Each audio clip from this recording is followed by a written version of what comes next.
fears.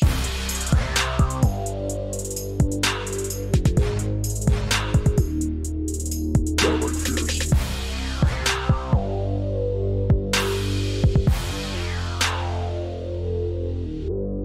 Downright fears.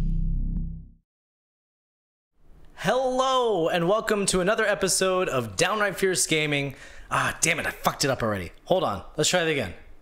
Hello, and welcome to episode 79 of Downright Fierce Gaming, America's best podcast, now with 100% more jet lag. It's a new thing I'm doing. I want to start saying the episode numbers because we're getting pretty high up there, and I think it's pretty impressive. My name is Josh Asensio. With me is nobody. I was supposed to have a guest on, and I have no idea what happened to them. They're not here. So I went in the fridge and got my good friend Nondescript light beer, because when things don't go right on Downright Fierce Gaming, we drink. And that's not a very healthy habit, but it makes for really good episodes. So cheers. Fantastic. You know what is going right, though? If you're watching this video later, you already know. Oh, wait, hold on. I'm not even centered. Well, let's do this. Let's scoot you over here. Yeah, and we're just going to scoot this way. Yeah, there we go. Okay, now I'm centered. What is going right, speaking of not being centered, is the video quality, which I have to thank my amazing, incredible wife for. She has been learning how to do camera stuff. She's been working with our DSLR camera. And I asked her if she would take a look at the camera settings, and she did, and it turns out I had everything wrong. So now we look really good, and I'm really happy about that. What I'm not happy about is I have so many segments on here that were supposed to be like a back and forth, and I'm just gonna have to do that with nondescript light beer. By the way, audio listeners, if you hear me pausing, it's because I'm drinking. Additionally, I do have insane jet lag. I thought I had it before when I went across the pond for my honeymoon, but no, now it is insane how much jet lag I have. I am so tired, and it's just weird. It's like, I don't know how to describe it. It's really interesting, though. But we are back in the studio, and that means that I have this fun project of I'm going to be painting these walls. I'm going to be doing... I already told you guys about that, but... Oh, my God. Excuse me. That was so rude. Let's get right into it because we have a lot of news. A lot of really cool stuff. We're going to do Fierce News, of course, which is brought to you by MC Lars. Make sure you check out MC Lars' Patreon page, patreon.com/MC Lars. And with that, we go into Fierce News. Oh, fuck yeah! I'm so alone.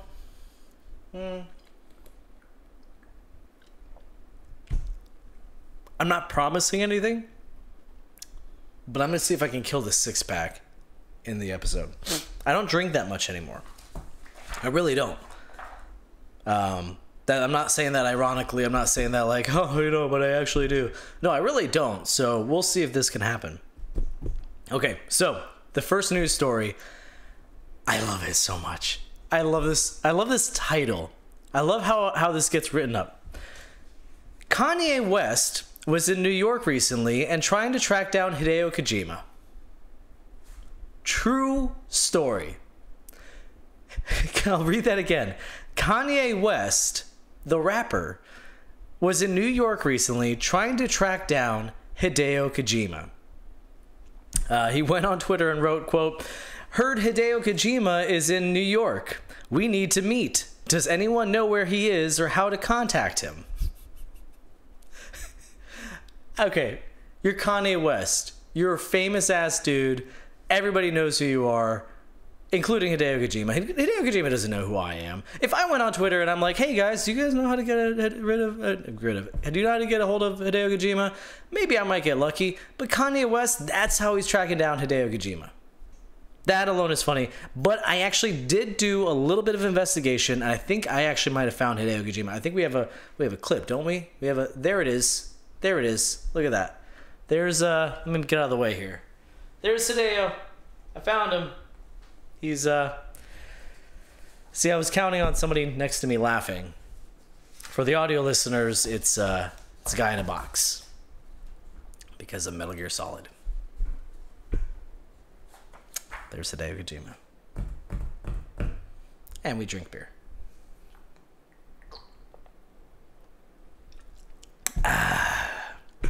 Moving on.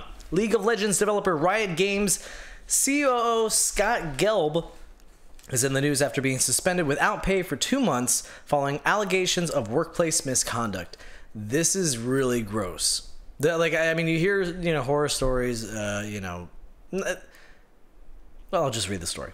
Employees are unsatisfied also with the punishment because multiple employees accuse Gelb of touching subordinates' genitals or butts and farting in their faces in attempts at comedy.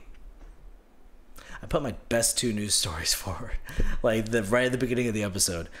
He was touching butts and genitals and farting in people's faces in attempts at comedy. According to these employees, he did it for the lulz. For those of you who don't know, League of Legends is called LOL, sometimes LOL. And doing it for the lulz is doing it for something that's funny. And he works at Riot Games, developer of League of Legends. And he was farting in their faces in attempts at comedy. So what I did was I took lulz as a double entendre. And I applied it to this situation.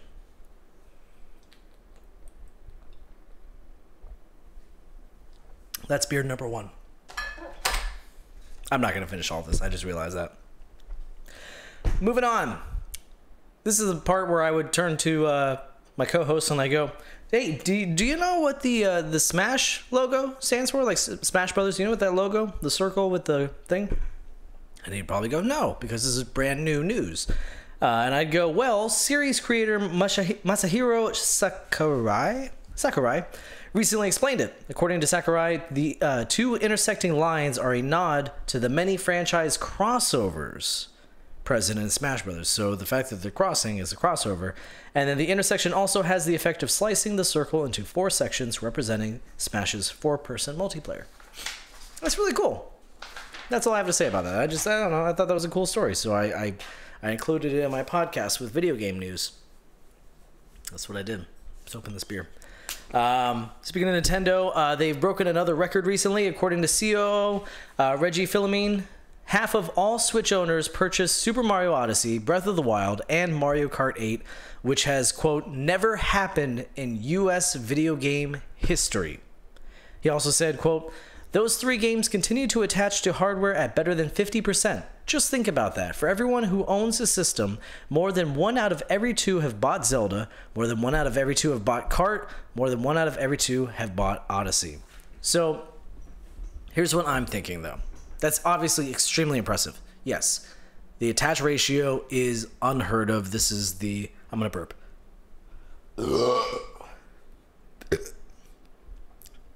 It's easily the most impressive console, most impressive attach ratio in any console in the history of all consoles. This is bigger than Nintendo and actually probably not. I was gonna say Nintendo and the Super Mario Brothers game, the original one, and also you have Wii Sports. But still, it's extremely impressive. But what else are you really playing on your Switch? I'm not saying there are no good games at all. There are a ton of fantastic games. I don't know why I just said a ton. There's not a ton. There's a handful of good games. Now, the Switch is fairly, recent. It's about 1.75 years, since it's come out. And, it's got Zelda. It's got Mario Kart. It's got Smash now. Pokemon, some would say, is not necessarily a system seller. I liked it a lot. It's got Odyssey. It's got these... It's got a handful of just must-own games, but it's no PS4. By this point, the PS4 was already loaded up with even multi-platform games, and it had an impressive library. The Switch, not so much. It's getting there. It's absolutely getting there. So when you tell me that you have such a high attach ratio, I'm kind of impressed. Like, and actually, the funny thing is, Reggie kind of feels the same way too. He says, quote, "We've launched many systems. We've seen that what works in driving a system forward. We've seen where we've lost momentum, and a critical component is having a great cadence of launches. And as you highlight," I guess he's talking to me, "we have a number of key franchises teed up for next year." No, I didn't say that, actually. That's what I was going to get to. So they need to bring better games and high quality Nintendo games to this console, because when the Switch first came out, I remember, and I remember I'm going to talk about this later too. I forgot when, but I wrote notes about this later. We're just going to talk about it now. When the Switch first came out, I just started. Actually, the Switch came out at the end of the year that we started this podcast, towards the end of the year. And I was sitting here saying that it's going to be a big failure. I'm saying that, the Switch and Nintendo are done for. And this is before we even knew it was a Switch. I forgot what the code name was. I always forget what the code name is. But, I was saying this isn't going to work out. And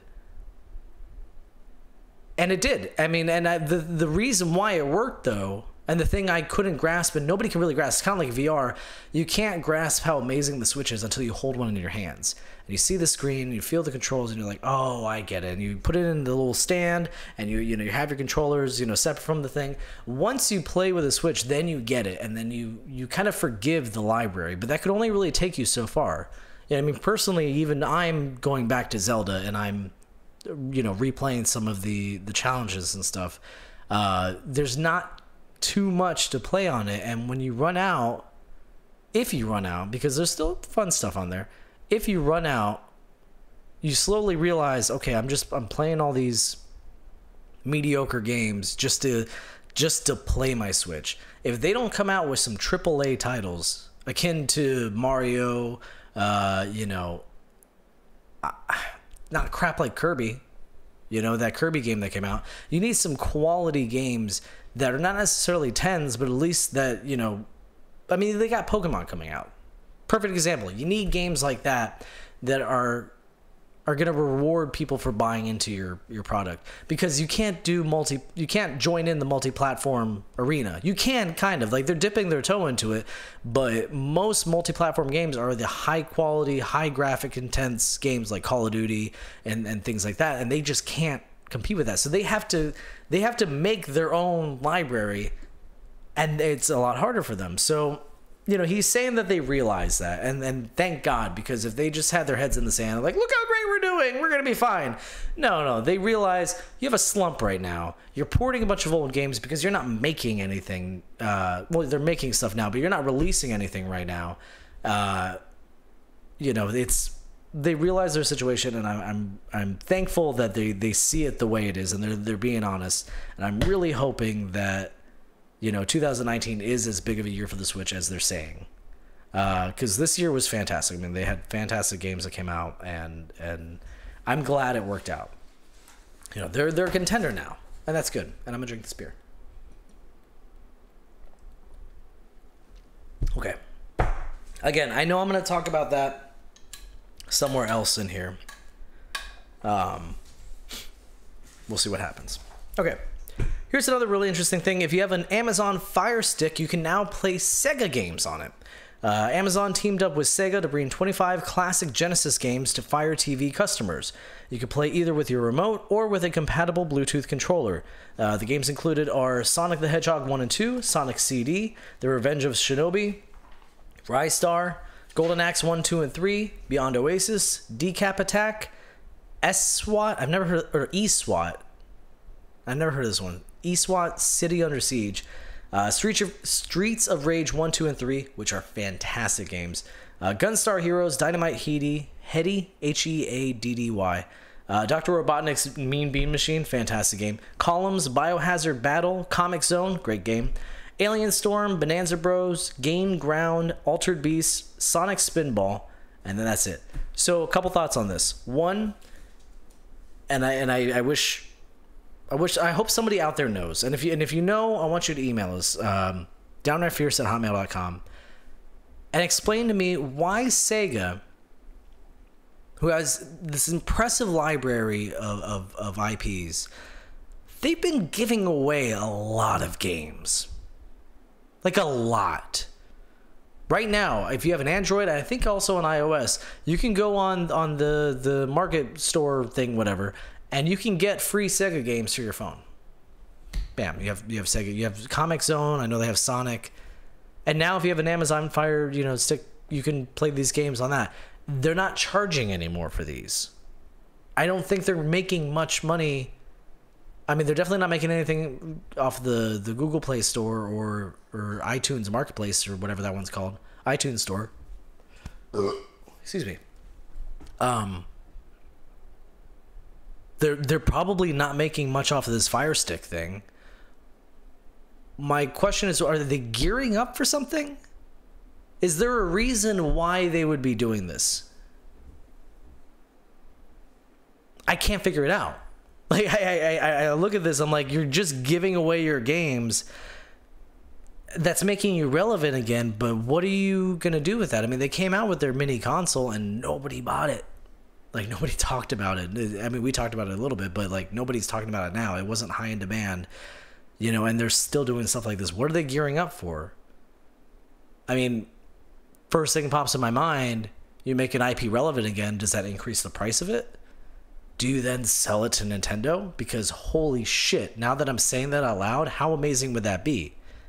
Not to say that Nintendo is thirsty for IPs. I mean, they have plenty of high quality IPs, but you give Nintendo Sonic and tell them to make a Sonic game. I mean, they know how to do platformers. And it won't be some weird 3D. I mean, it might be 3D, but it's not going to be like the weird Sonic Forces shit. That'd be pretty cool. That's probably not what's happening. I don't know. That'd be cool. And then the other thing is it possible that Netflix or Hulu could work some kind of deal with Nintendo and offer the same thing? Like, immediately I'm thinking no, just because Nintendo has the Nintendo Online thing. But that's kind of two separate markets. Nintendo Online is specifically for Switch owners, and there's only 8 million Switches out there that have been sold. Like 8.2 or something. If Chris were here, he'd know exactly how many. But there's only been like 8 million Switches sold. And there's way more people with Netflix or Hulu. And it's a different market. You get some guy in his 40s who doesn't play video games anymore, hasn't played video games since the 90s. And he's flipping through Netflix and he's like, oh shit, I could play Super Nintendo games. He tells his buddies. I mean, that's a simplified, thing, but I could Netflix or Hulu offer them enough money to do that? I think I don't know, because I'm sure Nintendo licenses are super expensive.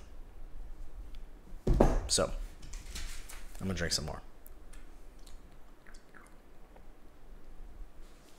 All right, moving right along. I can't see the time that we've been up, so we're just gonna go for it. This is where I turn to my co-host and I go, are you familiar with boosting in online games? And they go, no, well, what's boosting? Or they go, yeah, I know what boosting is. And then I would turn to you and I'd say, oh, if you don't know what boosting is, it's when a highly skilled player in games like Overwatch or League of Legends is paid to boost another player's ranking by logging onto their account and winning matches for them. So that's silly. It's dumb. It reminds me a lot of when I used to play WoW and I'd see... I'm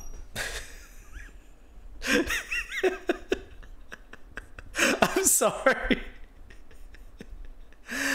I'm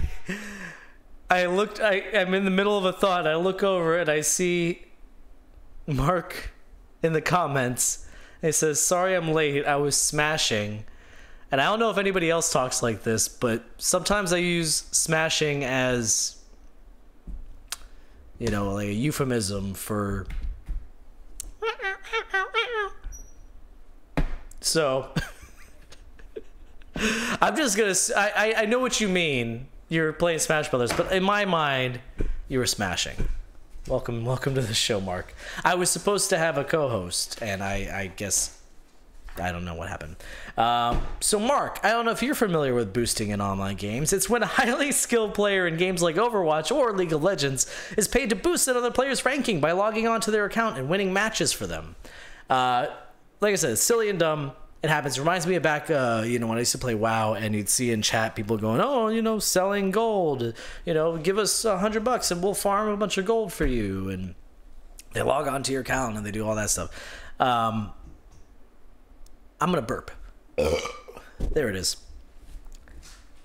I thought it was silly when I read this, and I didn't think it was a big deal until I also saw that now in South Korea, if you're caught doing that, you could be charged with a fine of up to $18,000 and 2 years in prison. I'm gonna take a sip of beer while you marinate on that. Burpee.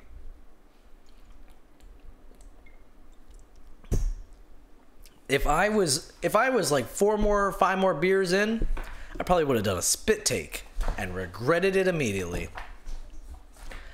$18,000, 2 years in prison for video game boosting. My cat's upset. I don't know if you could hear her, but she's meowing outside. She doesn't like that either. Yeah. Chat's going crazy right now. Look at chat. Way overkill. 18,000? Why? That's insane. First of all, $18,000.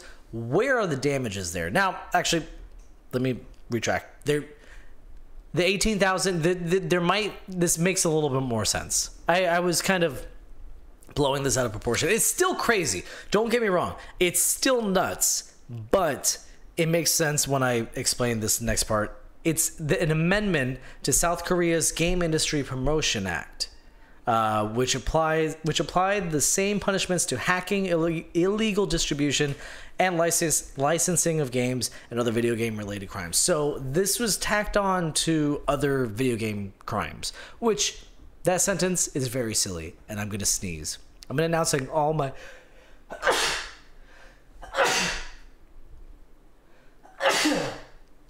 Fantastic podcast I'm running here. I'm announcing all my bodily functions, just so you know. It's tacked on to another law, so the same law punishes people the same way. If that cat is meowing outside, I hope my wife grabs that cat, please. This is the same thing that if somebody illegally distributes, a game. And that makes more sense. But the fact that they tacked that on, and this isn't aimed at somebody like me. I mean, I don't have the ability to do this. This isn't aimed at an individual. This is more for companies. Companies, CEOs who run these companies that are farming and they're doing stuff like that. But still, it's video games. It's fucking video games. Really? Is it that? I don't know. Let's see what chat says. If it was for some... Mark says Mark says, if it was for something they sold, sure. But if you can't buy the same service... from the developer, what the fuck? That's kind of the thing, isn't it, Mark? Like... that same thing that they're doing, this boosting thing where you can boost your rank. Actually, well, that is a little bit different, I guess. It's not just getting you like gold or getting you whatever. It is boosting their rank in multiplayer, winning matches, getting them higher ranked. But I still don't even understand why you would need to do that. That accomplishes nothing. You don't get any bonuses for that. You just get a higher rank, and then you get to brag to your friends. And then when they try to play you, then you suck. I don't know. Mark Brightfield says, if they're botting, then that's one thing. And that makes sense, too. Yeah, if they're botting. But, this isn't botting. This is, an experienced player playing this game and winning matches for them. I'm going to have another drink.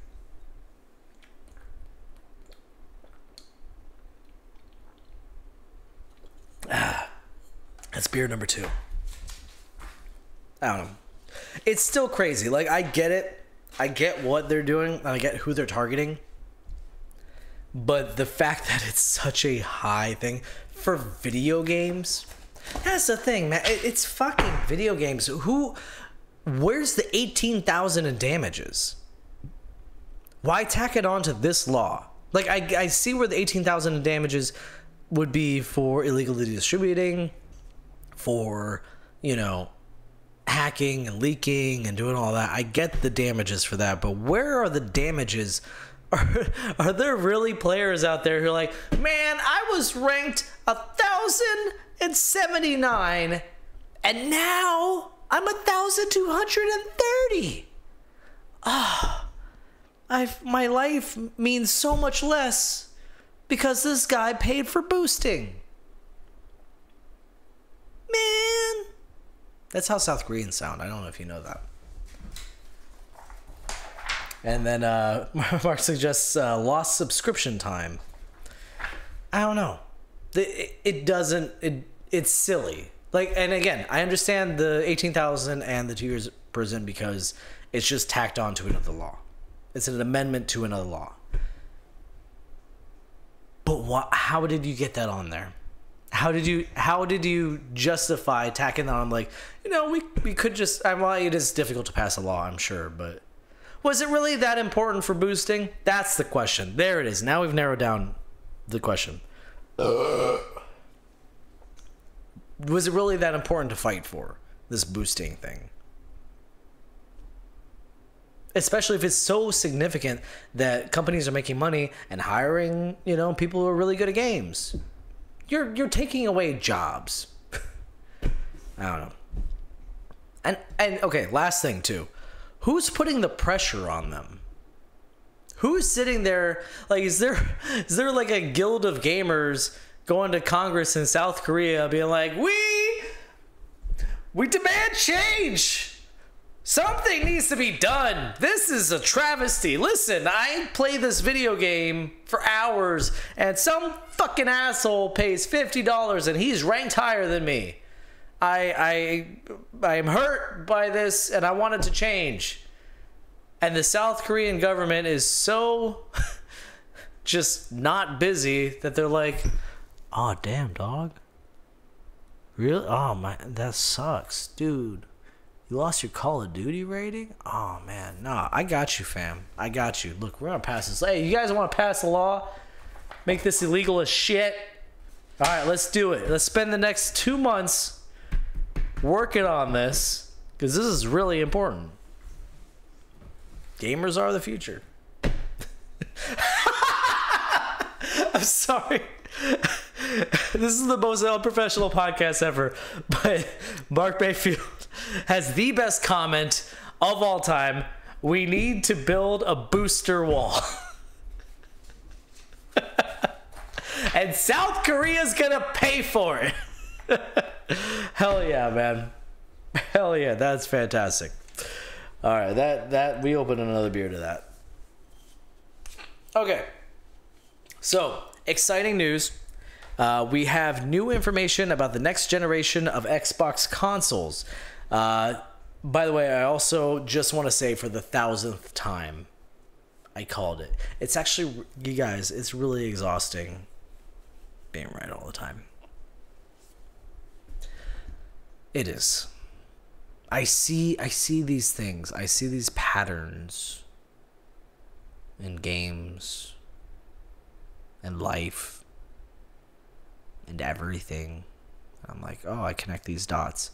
And I make these predictions and I'm just always right. And it's really hard. I want you to know how hard it is being right so often. Anyways, the next generation of consoles have two code names, Anaconda and Lockhart. Rumors suggest that the two separate SKUs will act like the current Xbox One S and the Xbox One X. One will be more affordable and one will be more powerful. The report suggests that Lockhart would be a bit more powerful than the current power of the Xbox One X, and Anaconda would be much more powerful, like just basically mind-blowingly powerful. So this all fits under Microsoft's codename Scarlet, which is as the original rumor suggested, is more about the family of consoles than it is the next the next one console. First of all, the expected release dates for these consoles are holiday 2020. I wish I had a team of people who could dig up that clip where I'm like, it is, when did I say? It was, God damn it, when did I say it? I guess it would be 2012, so then 4, so it would be 2016. It was when the PS4 Pro was coming out, and I said, we're halfway through the console period. This is the halfway mark. In 4 more years, we're going to get a console. A new console. It was something like that. Sure enough, bam, 2020, it's happening. And then additionally, my hypothesis of Microsoft streaming consoles looking more and more likely with these leaks and rumors. Which, I mean, it makes sense. You now appeal to all markets of gamers, which is, it's just so goddamn smart. This is how Microsoft takes, I feel like I'm a conspiracy theorist right now. This is how Microsoft takes over. It is. Think about it, man. Every market of gamer. You got the hardcore gamer. You get the guy who doesn't know how to build a PC. You get the guy who's like, I want the best console and I want it so powerful and I want it to play the games. It's going to be so amazing. Oh, well, let me tell you. You can get the, which one was it? You can get the Anaconda. Yeah, it's not gonna be called that, but you can get the Anaconda. It's like 400 fucking bucks, and it is just, oh my god, dude, it's so powerful, it's crazy, it's amazing. It's just mind blowing what it can do. It loads in like 2 seconds. It's got solid state drives. It's got sliders. You could freaking up the graphics. You could do whatever you want. It's 60 frames per second. All these games. It's amazing. Oh hi, I'm the same kind of hardcore gamer, but I don't have the money for that. Oh dude, let me tell you, I got this console, Lockhart. It's not what it's called, but Lockhart.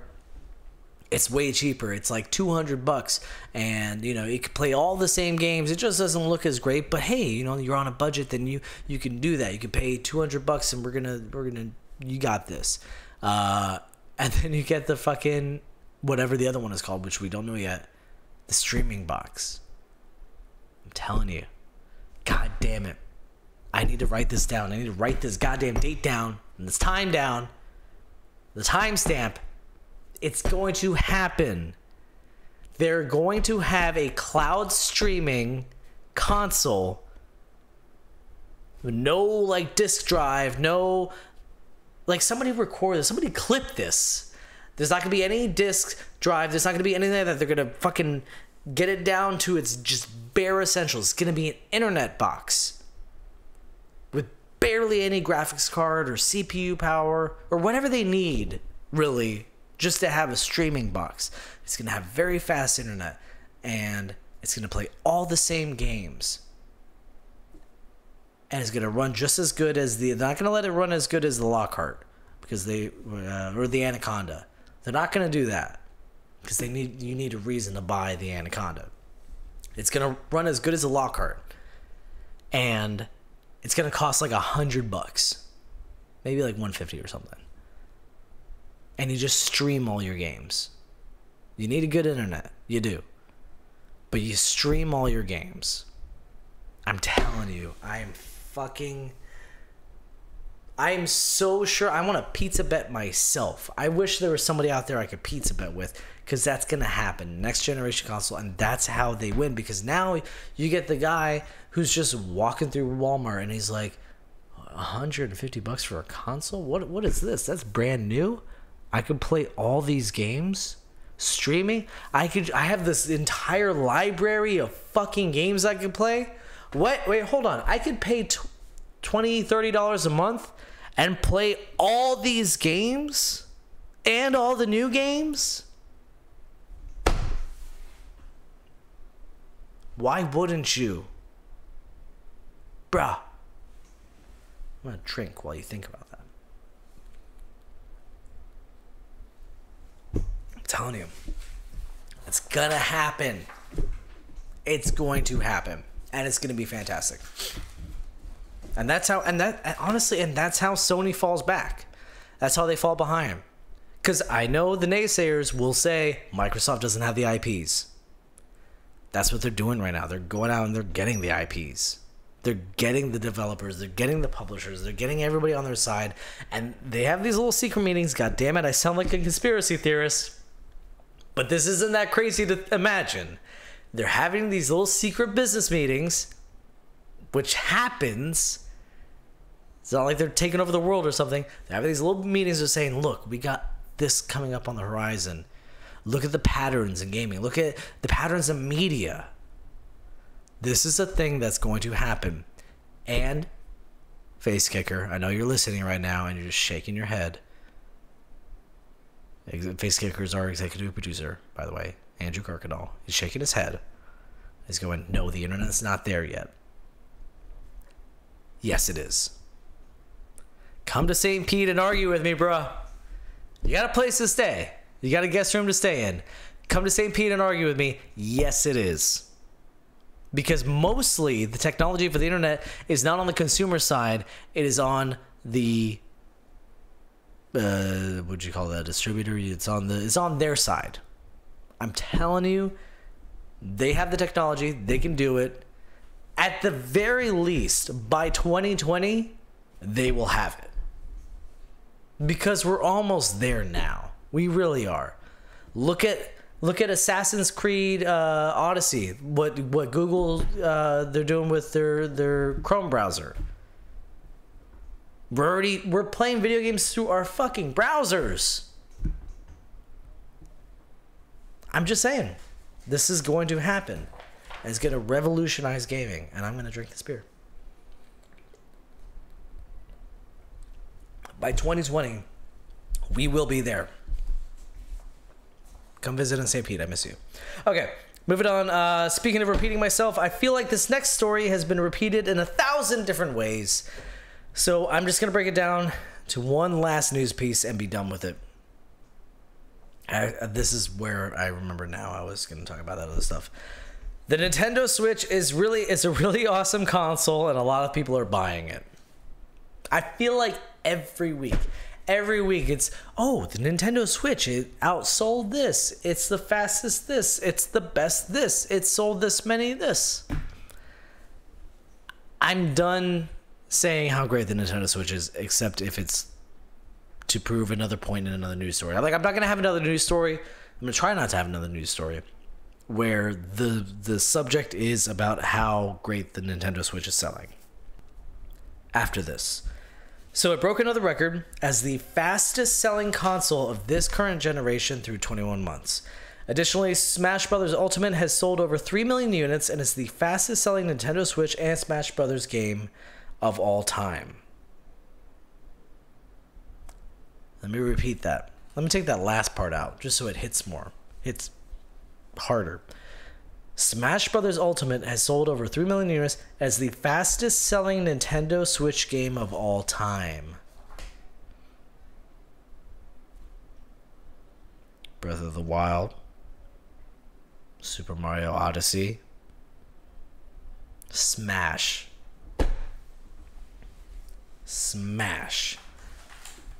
of all time.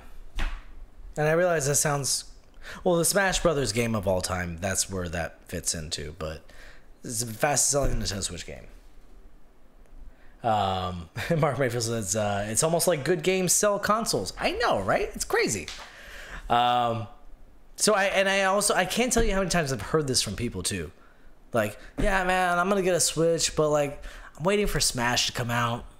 Like, I'm waiting for Smash, or I want to get, like, waiting for Pokemon to come out. You know, I'm not going to get it yet. This is a system seller. And then that's where I was going to, yeah, when I first started the podcast, there were only rumors about the Switch, and I have all these notes about how all the things I said earlier. That's it. The Nintendo Switch is a fantastic console. Hopefully 2019, they bring more games. I mean, they got Pokemon. Apparently Metroid Prime 4. I don't know. We'll see. Okay. Moving on. This is a fun one, and this would have been way more fun with somebody sitting next to me. God damn it. Ugh. Sony is pulling a Facebook and is creating individualized videos for users called My PS4 Life. The video shows personalized highlights for users of their in-game trophies and discloses the exact number of players who receive said trophy. So this doesn't seem like a big deal, right? It's like, okay, you're doing the Facebook thing. That's kind of weird.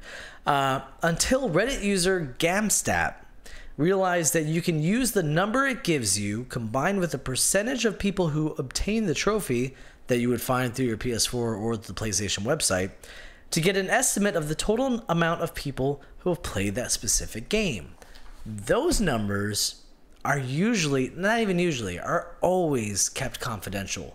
Companies like that, they don't want you to know how many people are playing whatever game on their console.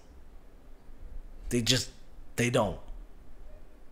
Because that's a very important thing. You can determine clear winners and stuff when you know exactly how many people are playing video games on your console.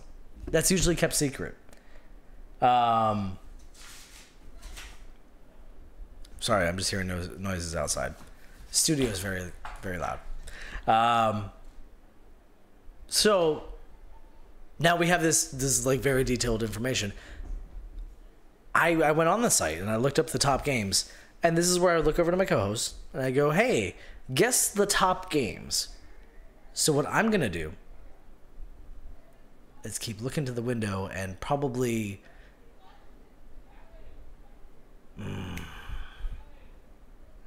nope. Sorry, it's super distracting. There's like kids screaming outside right now.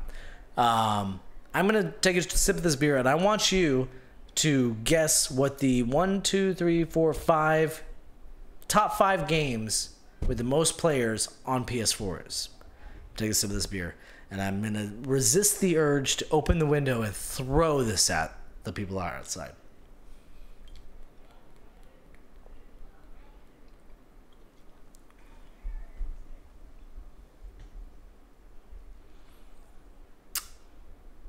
Yep.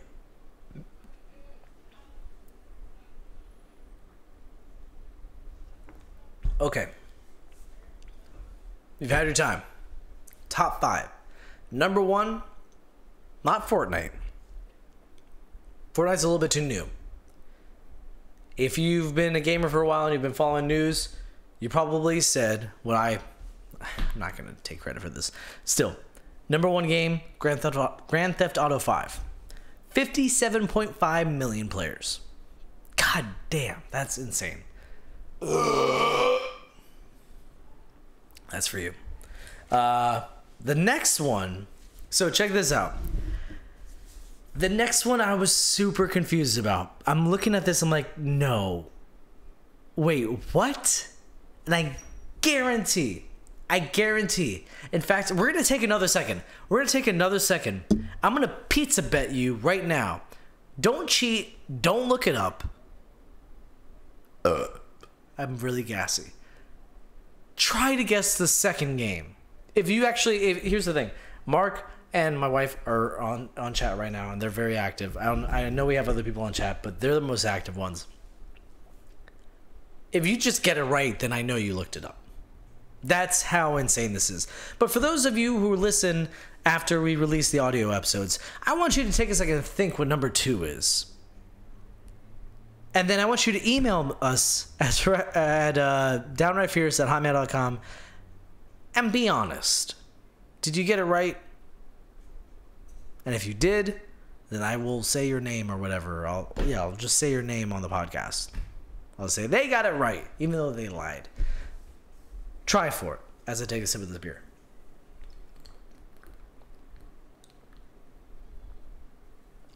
That's beer number 3. Mark has a good guess. See, that would make sense though, Mark. Well, actually, no, sorry. This does make sense. That's the thing. This does make sense. I'm not going to say that this is completely out of nowhere. I'm not going to say this is, fucking Grim Fandango or something. Where it's like, whoa, what? What? How? Mark said, oh, shit. Man. Mark says Minecraft. Minecraft didn't break the top 5. Surprisingly. Yeah, my wife says, crap, what was the question? There were people shouting outside and I muted you for a second. Yeah, we have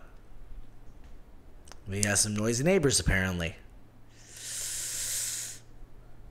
This is a fantastically professional podcast. The question was, what do you think the number 2 most played game on PlayStation is? And I guarantee you, you can't guess, Mark can't guess. The answer, Call of Duty Black Ops 3. Now, they just came out with 4. 4 was like number 15 or 20 or something. Black Ops 3, and I'm looking at that. I'm like, why Black Ops 3? Okay, so we know that Call of Duty games are going to be high up there, of course, because it's Call of Duty, and Call of Duty is a very high-selling franchise. But why 3? Why Black Ops 3? There's nothing special about that game. It was okay reviewed. It was like, why is it above Minecraft? Why is it... Mark jumped in there and said that. Why is it above... Way to go, Mark. Why is it above all these... Why is it above Fortnite? How is Black Ops 3 above Fortnite? And then I realized, very recently, it was on the PS Plus games. They gave away a free Call of Duty game.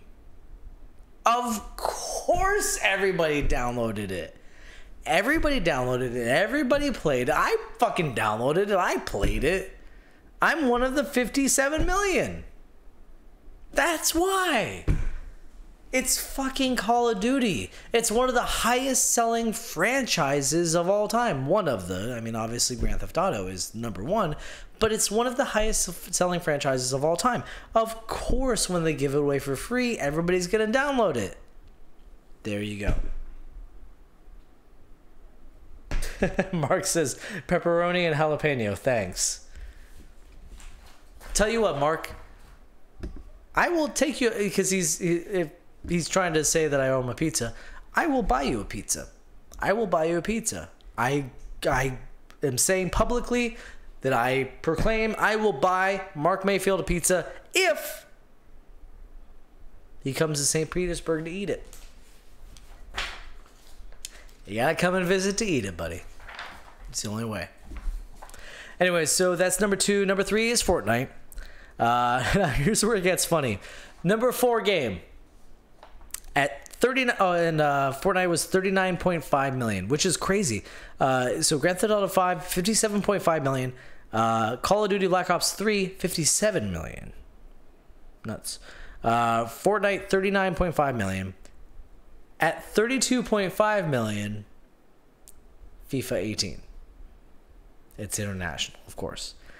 At 32.5 million, oh sorry, that's that one. At 30 million, FIFA 17. Now I'm not gonna pizza bet anybody with this next one. Do you want to guess what the next game was? I'll take a sip of beer while you think about it. If you said quietly out loud, FIFA 16, you're right. 28.3 million for FIFA 16. FIFA's a big deal, you guys. It's pretty massive. Now, Minecraft, which Mark said would be number 2, is 25.6 million. Which, doesn't that seem low? That seems low. That seems really low. Next to 24.6 million, Call of Duty World War II. 22.6 million, Rocket League. 19.2 million. You won't believe it. FIFA 15. I swear to God. 16.8 million, Mortal Kombat X. That I did not see coming. And then, so then there was a bunch of other games. Mortal Kombat X, actually, that was another free game that they gave away. So that probably explains that one. And Rocket League was another free game. Now further down, significantly further down, was at 8.8 million was Spider-Man, and then 7.7 million was Red Dead 2. Now Sorry. At first, I'm like, no, come on.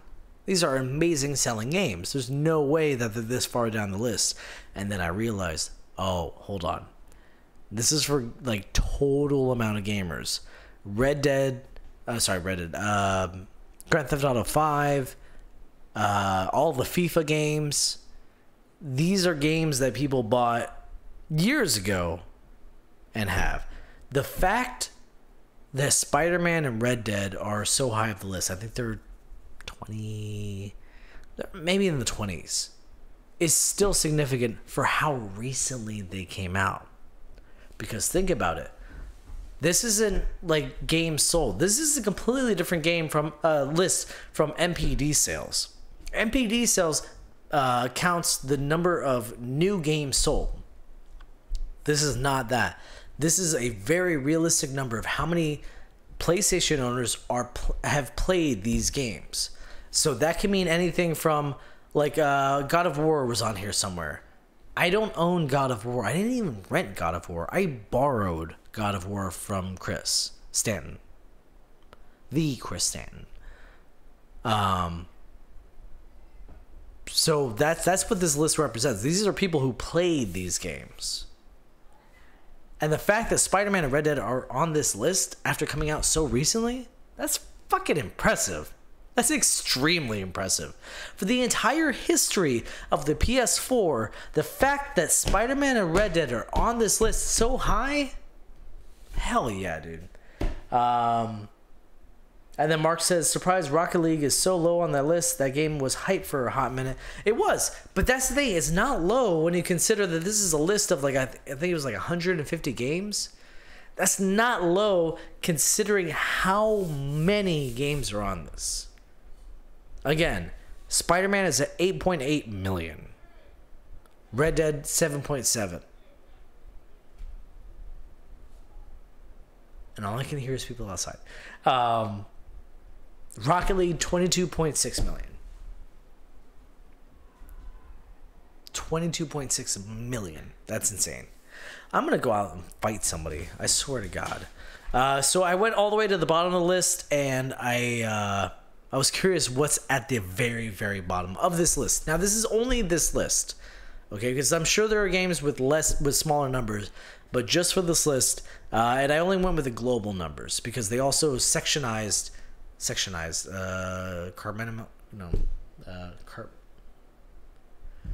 can't speak. Compartmentalized. Anyways, Fortnite actually beat Fortnite in Europe, I think it was, beat Spider-Man and Red Dead. Like, Fortnite just in Europe, not the global numbers. Anyways, so I went to the bottom of the list and I looked up only the global numbers. At the very, very bottom, the game with the least number of players with global numbers, not just, you know, Asia or Australia or whatever, at 11,200 is called No Time to Explain. Probably should have spent a little bit more time explaining that one, and maybe more people would have played it. That's a stupid joke. And then 42,800 Shenmue 2. Also, Mark says fight stream. I might just do that. I'll just invite them up. I'll be like, hey, you want to fight? All right, let's move on. Okay. So I forgot who said it. I want to say it was either Face Kicker or Chris or somebody. A couple of the previous Downright Fierce hosts said that they'll believe Kingdom Hearts 3 exists when they see it. They'll believe that it's actually real when it's in their hands. Well, it appears that several lucky gamers can confirm that it's real. According to Eurogamer, copies of Kingdom Hearts 3 have gotten out. Some who have gotten their hands on a copy have done dickish things, like leak parts of the games online. Director Tetsuya Nomura had an official statement that said, hold on, Josh, take a sip of your beer because this is a long statement.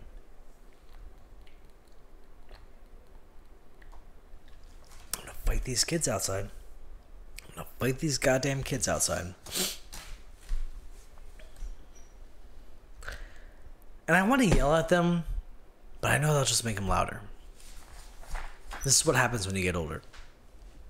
He said, quote, "We are aware that a small portion of Kingdom Hearts 3 has been circulating online before its official release. We are also aware as to how this has all happened. We're sorry to see this cause concern amongst our fans who are excited for the release. The whole team has been working together since yesterday night to investigate what we can do to better the situation. But first, we would like to ask that you do not share these videos. The game's epilogue and secret movie, which are the best words, let me burp. Which are the biggest spoilers in this game, are planned to be released at a later date just in case. So they will not be shown before the game's release. We want everyone to be able to equally experience the full game after its release. So we ask for your continued support on this matter. We're also very grateful that our fans have been warning each other already about the spoilers. Thank you very much. We're 1 month out from the release. Let's enjoy the game together when it releases on January 29th, 2019. Okay. So with that, I'm going to confess something openly. I'm actually going to confess to this because I want to talk about it. I got Smash Brothers Ultimate 2 weeks before it came out. I have my special Switch, which I will not, just describe what that is. I will just, I have my special Switch. And I got Smash Brothers 2 weeks before it came out. The first thing I did was I messaged.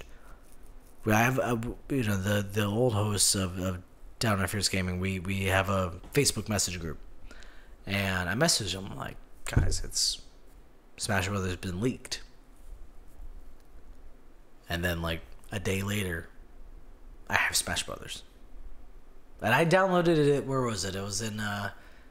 Was I still here? I think I was still. I was. It was in New York on my honeymoon, and I downloaded Smash Brothers Ultimate. And I remember thinking, like, this is probably just gonna brick my Switch, and downloaded the file, put it on my Switch. In the middle of my honeymoon, by the way. Booted it up, and there it is. Like, oh my god, this is fantastic. And I watched the opening cutscene, and I started with the levels and stuff. And you know what I did? I just told them, like, I got it now. They're all like, fuck you. And I could have spoiled so many things about the game, but I'm not a dick. I feel like there's a difference. There are the people who try to profit off of leaked things and pirated things. I could have done something for this podcast even. I could have shared inside information about Smash Brothers. Like, hey, you want to know what's going to happen with this game? Here's the things you can anticipate. And I didn't do that because that's not cool. I don't know how else to describe it. It's not cool. And then on the other side, I could have been a troll. I could have been like, hey, you know what happens in the Smash? Blah, this.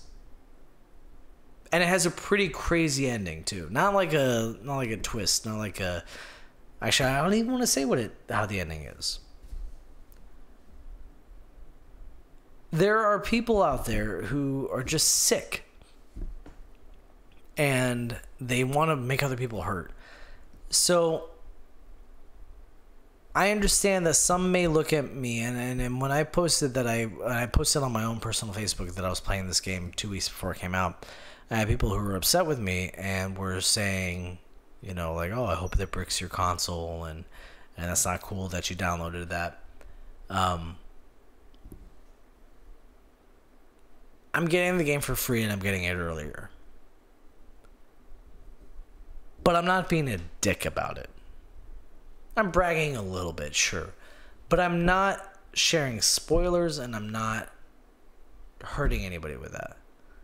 The fact that there were people, and this is a thing that's happening right now, there are people out there who are sharing these videos spoiling the ending, and they are profiting off of getting the game earlier. That's just fucked. And the reason why I'm sharing this is because if you come across something like this, I agree with... I threw down the name. I don't know what it is anymore. Sakurai, whatever his name is. Don't watch it. Don't even add to the viewer count. Don't share. Don't encourage people to do that. Because there's one thing about pirating a game. You know, early in the podcast, we had a discussion about pirating games and how, you know,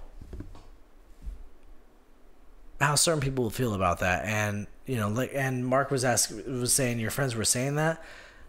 One friend said that he hopes it breaks my console, because a lot of people are really against pirating. And I get that, because if everybody pirated, this industry would die. That's fair. But to quietly do that is different. And I'm not going to just sit here and defend that. The point of all this was, if you come... You know what? There was this video, and I don't want to get too far off the topic of video games, but there's this video going around of this very graphic... I don't even want to describe it too much, because I don't want anybody to look it up. There's a very graphic murder video that's being shared right now. And a lot of people are trying to campaign to say, hey, stop sharing this video. Stop even talking about it. And I'm breaking that right now. But that's kind of the thing with this. If we don't support channels that share information or videos or whatever with leaked content, then we're helping the companies. If somebody like me wants to privately I just want to play this game. I'm on my fucking honeymoon. It's coming out while I'm on my honeymoon. Like, I want to play this game on my honeymoon. Just let me play it on my honeymoon. But nobody should profit off of a leak. And I don't know. This is just kind of... It's just, I got a little game political here. Long story short, don't support those kind of people. Don't. Because they're not worth supporting. Somebody who profits off of that isn't cool. It's just not. That's it. I don't want to get too deep on this. This is a fun podcast. We're just going to move on. I got one last news story. The website True Achievements claims to have spotted a listing for a Resident Evil 2 one-shot demo through the Xbox Store. The demo is supposed to release on January 11th and will be available until January 31st. The full description reads, quote, let me try to drink this. Let's see how that does.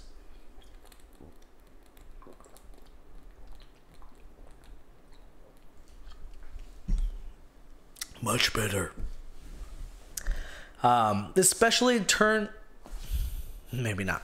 This specially tuned demo allows you to experience the newly reimagined Resident Evil 2, but be warned. This is such a Capcom thing to say. Whilst you can continue as many times as you'd like after dying, you'll only have 30 minutes to complete the demo. Take in the horror atmosphere at your own pace, or make a desperate dash to solve all the puzzles in Raccoon Police Department has to offer. Sorry. The choice is yours. Originally released in 1998, Resident Evil 2, one of the most iconic games of all time, returns completely reimagined for next-gen consoles. Play individual campaigns for both Leon Kennedy and Claire Redfield using an all-new third-person view. Explore the zombie-infested areas of Raccoon City, now stunningly rebuilt using Capcom's proprietary RE engine. New puzzles, storylines, and areas. Note, this demo is available until January 31st, 2019. You must be signed in and have an active internet connection to play. So, that's cool. I wish I didn't throw away that paper, because you should look out for that demo. What was that, January 19th or something? That sounds really cool. That's all I have to say about that. I don't know. I was going to talk at length, not at length, but I was going to talk to my co-host about Resident Evil 2 and how excited I am for it, but I don't have anybody to bounce that off of. So that does it for the news. Now moving on to what I recommend. Video game recommendations. I just got back from the honeymoon. I haven't been playing video games other than Picross, which I've already talked about that at length. Here's the thing, actually. I've been playing I mentioned it a little bit earlier, I've been playing the DLC for Breath of the Wild, which is surprisingly way better than I thought it'd be. It's really, really good. If you haven't tried it, like, it's worth it. Whatever they're charging for it, it's worth it. Mark Mayfield says more alcohol makes the speak word good. It does. Breath of the Wild DLC, recommend that. Get it. It's good. And then I would have moved on to video game 20 questions, and I feel like I had a great video game 20 questions, and I just can't do it now. So we're just going to end the episode there, because I really got to pee. Guys, I have drunk 4 beers. I got to pee. So that does it for me. Thank you guys so much for watching. We do this every Sunday at 8:30 Eastern Standard Time. Yes, we are back to our regular time because I'm back in the United States. 8:30 Eastern Standard Time on Facebook.com/DownrightFierceGaming, YouTube.com/DownrightFierceGaming, or Twitch.tv/DRF Podcasts. You can listen to new episodes every Monday or super late on Sundays, which I've been doing a lot more lately. On iTunes, Podbean, Google Play, and Stitcher. You can buy merchandise, t-shirts, posters, whatever you want at teespring.com/DownrightFierce. Or you could just give us money flat out. And you know what that gets you? That gets you all of our episodes No, it does not. All of our exclusive content. There it is. All of our exclusive content 1 week earlier than everybody else. It also gets you thanked at the end of the episode. So we want to thank Mark Mayfield. He also says, great show, bud. Thank you, bud. I love you, and I need you to come visit St. Pete. We also want to thank Tristan Haynes. We want to thank Brian Altano, Damon Hatfield, and MC Lars for letting us use their music. We also want to thank our executive producers, Carolina Jarvis, Brian Kizmetsky, and Andrew Facekicker Kirkendall. I've got to pee so fucking bad. So what I'm going to do is I'm going to leave you with a music video, which we haven't done in weeks because I have only been on my laptop. So here's a music video. This is Marion Crane, Chemical Burn, and it is a fantastic song by the very talented, the Chris Stanton. So enjoy, and I will see you guys next week. Good night.